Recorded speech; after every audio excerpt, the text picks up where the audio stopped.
y sin sacrificio de Jesús no hay justificación. Entonces, hay que acotar de que nosotros tenemos que liberarnos de mucho legalismo que a veces hay en nosotros y que a veces nosotros mismos, a veces nuestros estilos de vida en el Evangelio se han convertido en legalismo. Hay cosas que si nosotros dejamos de hacer, nos sentimos que estamos mal. Y si las hacemos, sentimos que también estamos mal. Entonces, es un asunto de que a veces le damos más prioridad a lo que es la obra humana, y a veces hacemos la obra humana y sentimos que Dios está allí, de que la gracia de Dios está allí y no está. Como a veces de repente nos vemos la obra humana y cuando menos pensamos, la gracia de Dios está operando. O sea, es algo tremendo, pero es una lucha entre lo que es la parte humana y lo que es la parte divina, entre lo que en sí es lo que Dios está obrando y lo que nosotros estamos haciendo. Es cierto que nosotros hacemos cosas, Dios hace cosas, pero no es lo mismo hacer cosas en Dios que hacer cosas con Dios. Vuelvo a repetirlo. No es lo mismo hacer cosas en Dios que hacer las cosas con Dios. O sea, que Dios sea el que haga las cosas a través de nosotros. Nosotros podemos hacer muchas obras y eso no está mal, hacer buenas obras porque Dios ha preparado obras de antemano para que anduviésemos en ellas, pero es muy importante e imperativo que Dios sea el que nos dirija, que Dios sea operando, porque no es que seamos robots, pero somos colaboradores con el Señor. O sea, es algo tremendo, pero cuando el apóstol Pablo habla a la iglesia, le dice de que él representa el ministerio de la reconciliación, Dios reconciliándose con el mundo, pero los ministros de la reconciliación era Pablo, somos nosotros. Es decir, nosotros somos colaboradores de que Dios se reconcilie con la gente, o que la gente se reconcilie con Dios. Entonces, la gracia te lleva a un lugar mucho más alto que lo que te lleva a una religión, que lo que te lleva al legalismo. La gracia te coloca a la par de Dios. La gracia te coloca. Hay gente que, una oportunidad escuché a un pastor hablando de que se le criticaba mucho por elevarse tanto a la altura de Dios, cuando más bien debería humillarse. Y él decía, pero es que el problema radica, es que Dios se humilló hasta donde yo estaba, haciéndose hombre para yo poder estar donde él está ahora. Y es tan cierto que estamos sentados juntamente con él en lugares celestiales con Cristo Jesús. O sea, es un asunto de que no es que nosotros lo quisimos hacer. Él se humilló y se hizo hombre y se hizo siervo, esclavo hasta la cruz, hasta la muerte de cruz, pero fue exaltado. Pero lo maravilloso del caso es que nosotros fuimos exaltados juntamente con él. Son palabras que las hemos escuchado cualquier cantidad de veces en nuestras iglesias, en las enseñanzas, nos hemos gozado, pero eso implica mucho más que una bonita enseñanza o una revelación espectacular, como impactante, como podemos definirla. Lo que tiene que ver más con qué produce esa revelación en nosotros y cuál es nuestra conducta de ello. Porque no sé si les ha pasado, pero muchas veces estamos en la iglesia y recibimos aquellas palabras y decimos, wow, estoy sentado juntamente con Cristo en lugares celestiales, pero cuando salimos y tenemos un problema se nos olvida todo.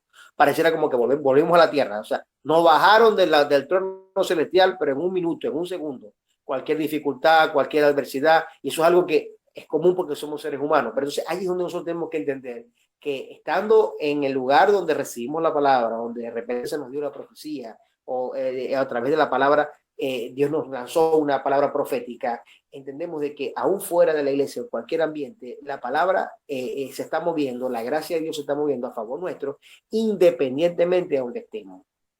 Porque hay otro caso, que a veces entramos en la parte sacra cuando solamente estamos en cosas del Señor. Cuando estamos fuera del Señor, tenemos otra vida.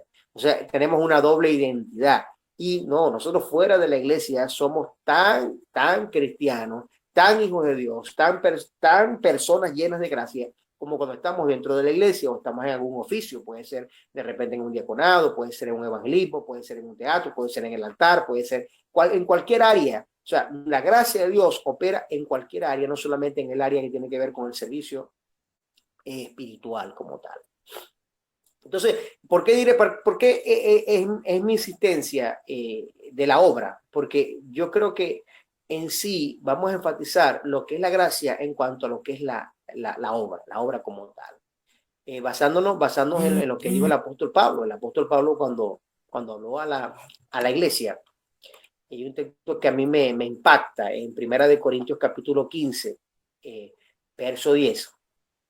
Dice la escritura de la siguiente manera. Aquí tengo varias traducciones. Voy a leer, por ejemplo, la traducción del lenguaje actual. Dice, pero por la gracia de Dios soy lo que soy y su gracia para conmigo no resultó vana. Antes bien, he trabajado mucho más que todos ellos. Entonces, fíjense algo, ¿no? Hay dos aspectos que nosotros podemos ver acá.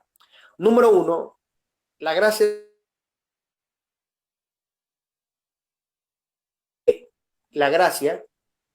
tiene que ver con mi trabajo. O sea, lo que yo soy y lo que yo hago. Ese es lo importante, lo que es la gracia. O sea, vuelvo a contar el verso. Dos cosas que se ven claras allí. Número uno, el apóstol Pablo dijo, pero por la gracia de Dios soy lo que soy. Es decir, la gracia determina lo que yo soy. Número uno. Y luego dice, y su gracia para conmigo no resultó hermana. Antes bien, he trabajado mucho más que todos ellos, aunque no yo, sino la gracia de Dios en mí.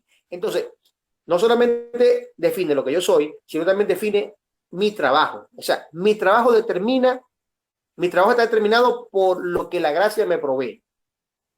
No sé si ven ustedes lo que estoy viendo yo acá. O sea, si la gracia determina lo que yo soy y la gracia determina mi trabajo, la gracia es muy importante hablarlo, porque muchas veces estamos tan deprimidos y no sabemos ni qué somos ni quién somos, que se nos olvida la gracia. Y muchas veces pensamos que por no hacer ciertas cosas, también la gracia se fumó. O por hacer otras cosas, la gracia se fumó, por hacerlo indebido de repente. Entonces, la gracia implica también misericordia, implica también perdón, implica reconciliarnos con el Señor en momentos dados.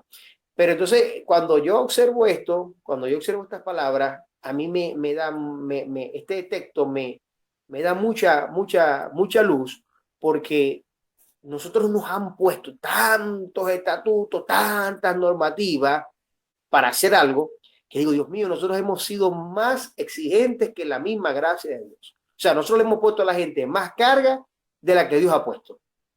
No sé si me doy a entender. Entonces, ¿qué pasa? Hemos puesto a la gente, o nos hemos puesto porque vamos a involucrarnos, yo no puedo decir que hemos puesto, vamos a involucrarnos, nos hemos puesto cargas que nosotros no podemos sobrellevar, porque son cargas que Dios no nos ha puesto, número uno. Número dos, nos hemos convertido en personas que no somos nosotros, o que Dios no determina que seamos, porque por la gracia somos algo, y por la gracia hacemos algo, pero sin la gracia somos lo que no somos, y sin la gracia hacemos lo que no debemos hacer. Entonces, podemos estar en la iglesia siendo lo que no somos y trabajando cosas que Dios no nos ha mandado a hacer, y por supuesto, ambas cosas están fuera de la gracia de Dios. Por eso entonces surgiría una pregunta que puede darse, y pueden tomar nota aquellos que están tomando nota. Surgiría una pregunta. Ustedes seguro han escuchado esta expresión: qué difícil es el evangelio. ¿Verdad que sí?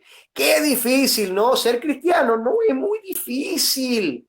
Pero hay que ver por qué dicen que el evangelio es difícil. ¿Por qué?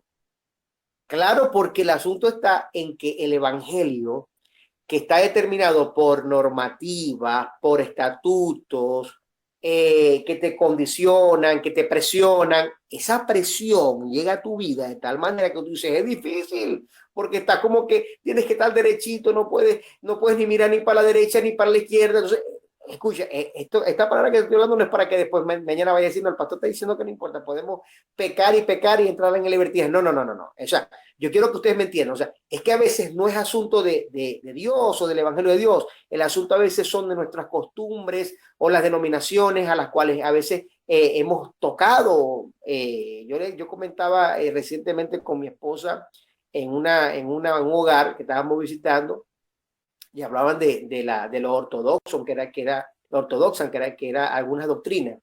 Y yo le decía a la familia, y pensaba que nosotros venimos allí, nosotros venimos de ese tipo de doctrina donde las mujeres no podían usar falda, donde no podían cortarse el cabello y no podían maquillarse. Nosotros venimos de allí y nos tocó. Entonces, cuando uno ve eso y dice, qué difícil, claro que es difícil porque te están acondicionando de una manera tal que entonces la gracia está carente. Lo que hay es legalismo, legalismo, legalismo. Y a veces no solamente, bueno, algunos dicen, pastor, pero gracias a Dios yo no, yo llegué y donde yo llegué se aceptaba maquillaje. Claro, pero de repente tienes una persona que te está liderizando y te dice, mira, tú no puedes hacer esto, tú no puedes hacer lo otro, tú no puedes hacer aquello, tú no puedes hacer, mira, tienes que hacer lo otro, y tienes que hacer esto. O sea, entonces te obligan a hacerlo y tú no quieres hacerlo porque de repente no te nace o no es tu llamado o no tiene que ver nada con lo que es tu naturaleza y tú tienes que hacerlo y ahí es donde entra la carga. Y es lo que pasaba también en los tiempos de Jesús, que los fariseos, los líderes religiosos imponían cargas sobre la gente que ni siquiera ellos mismos podían llevar. Entonces, eso representa falta de gracia. O sea, en otras palabras, convertían a la gente en desgraciada, o sea, fuera de gracia. Entonces, es tremendo, pero hay que entender de que Dios dio a su Hijo unigénito para que tengamos libertad, nos dio estatutos, pero ahora nosotros obedecemos al Señor de corazón. Pero entonces surge la pregunta, ¿quién soy yo? Como primera pregunta. Otra pregunta sería, ¿qué hago yo? ¿Verdad que sí? Y la otra pregunta sería, ¿por qué el evangelio a mí me resulta tan difícil y tan pesado? Pero cuando decimos que es difícil, es porque el evangelio para nosotros está haciendo carga. Entonces, si está haciendo carga, ¿por qué está haciendo carga? Te aseguro que de esto que te estoy hablando, o esta última pregunta, te aseguro, bueno, no quiero responder porque quiero que ustedes interactúen conmigo. Te aseguro que Dios no tiene la culpa. Entonces, quiero darles a ustedes la participación. Ya he hablado bastante. Y por mensaje allí, por el mensaje del chat, ustedes piden la palabra y yo les estaré entonces dando la palabra. ¿Ok?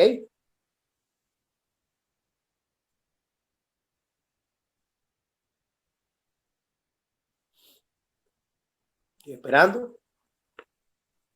Vamos a ver.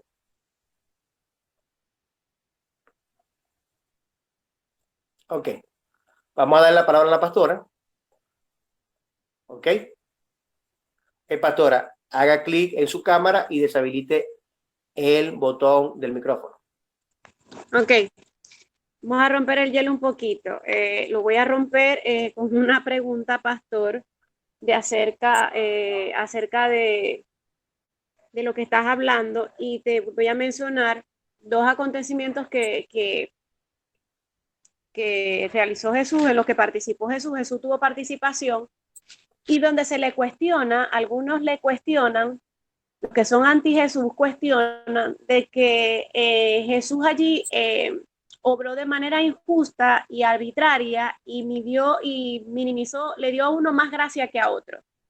Y es acerca de el joven rico y el ladrón que estaba en la cruz con él, que dijo que tuviera misericordia de él cuando él estuviera en el reino de los cielos.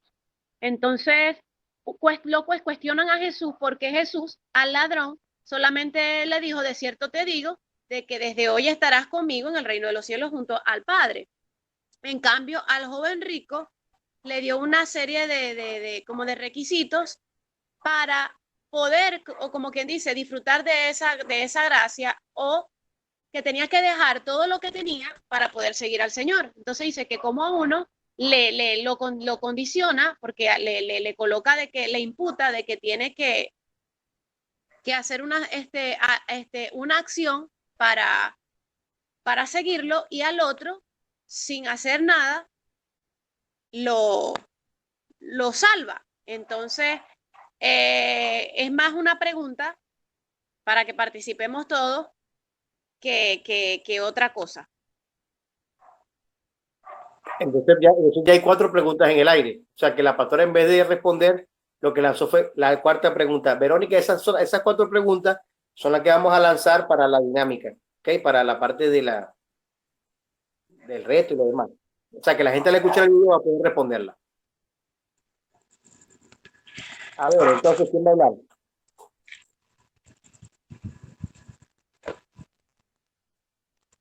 Giselle, parece que quiere hablar.